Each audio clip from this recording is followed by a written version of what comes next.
That was very obvious.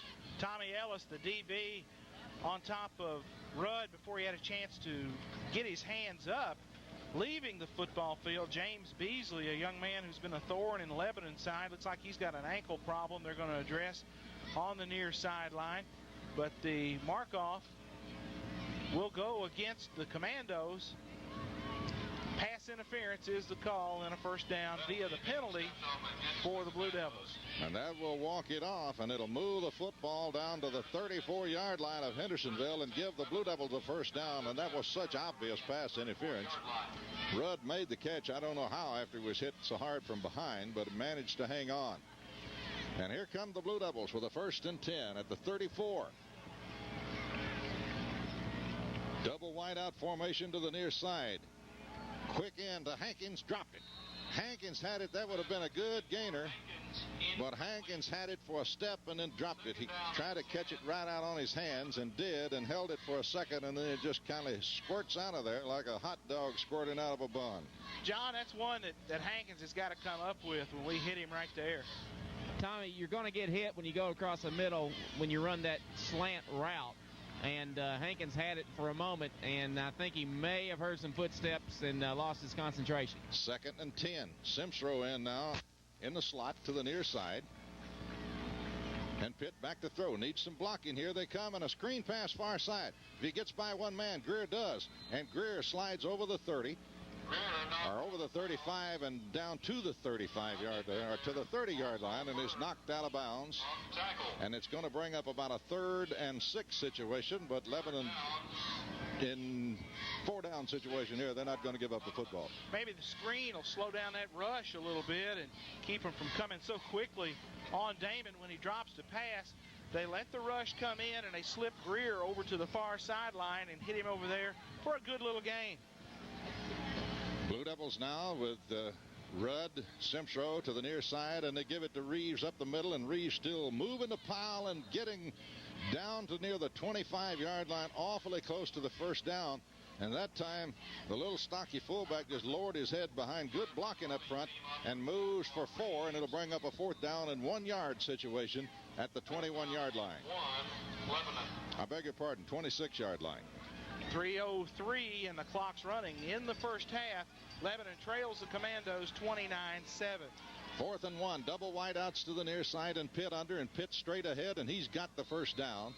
Pitt crosses the 25 over the 24 down to the 23, and then really got hit hard. Tell you what, Clyde, big he took one. He took a shot. Big number 52, that belongs to Scott Metzger. 5'10", 195-pound junior, and he really laid one on Damon Pitt. He took it right on the hip, and that can be awfully painful. A helmet right there on the hip. They call that injury a hip pointer, and Metzger put the helmet right on him. 1st and 10 Lebanon at the 23-yard line.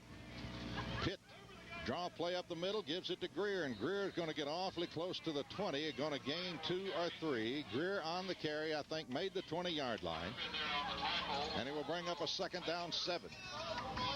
But Lebanon continues to get the 2 and 3-yard gain on first down instead of the 5, 6, 7 that they need. Well, 5 or 6 on first down really puts your second down play call in a really good position. You can dictate to the defense what you want to do instead of being at 2nd and 8, and the defense more or less dictates to you. Hankins at the short side of the field, double wideouts to the near side, and Reeves on a draw play, and that one was very slow developing and didn't get much, maybe a yard to the 19, may have made the 18-yard line, and that just wasn't a good-looking play.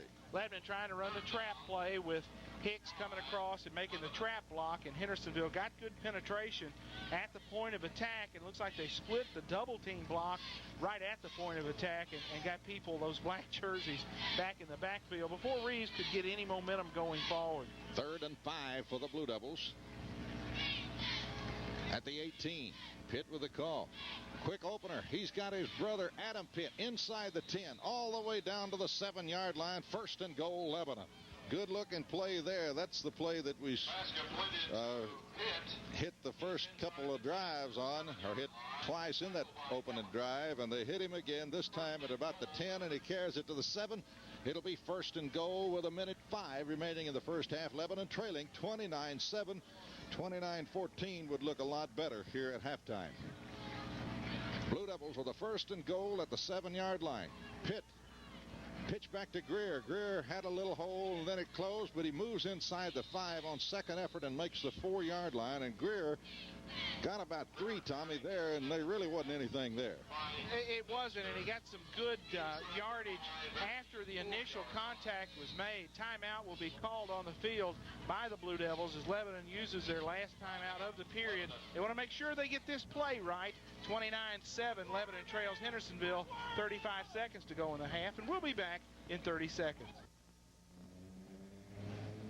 Hi, I'm Susan Leah, senior varsity cheerleader at Lebanon High School. We're here with Bob Lee from Lee & Lee Attorneys to thank him for his support and present him with this Blue Devil souvenir.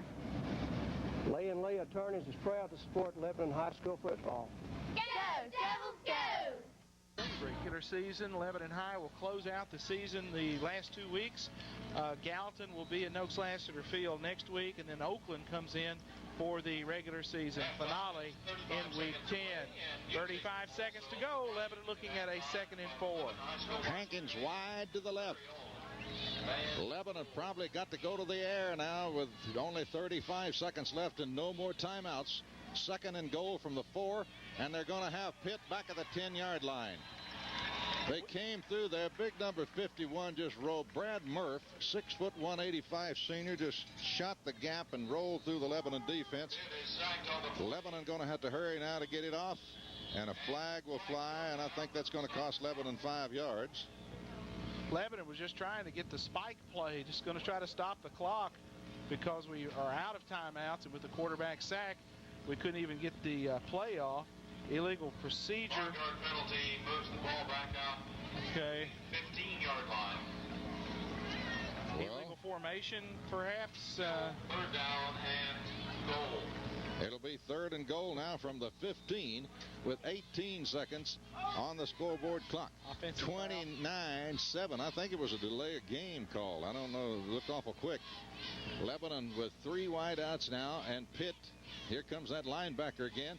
Shovel it off to Brooks. Brooks at the 10. Brooks at the 5. Brooks is in for the score, and Lebanon scores. Brooks on a 15-yard run behind a great block, and that was a great play by Lebanon. They crossed him up and fooled everybody, and Brooks, the tailback, takes it 15 yards and puts Lebanon on the board. What happens there, Clyde, is that when Hendersonville's in the goal line defense, they're man-to-man in the secondary.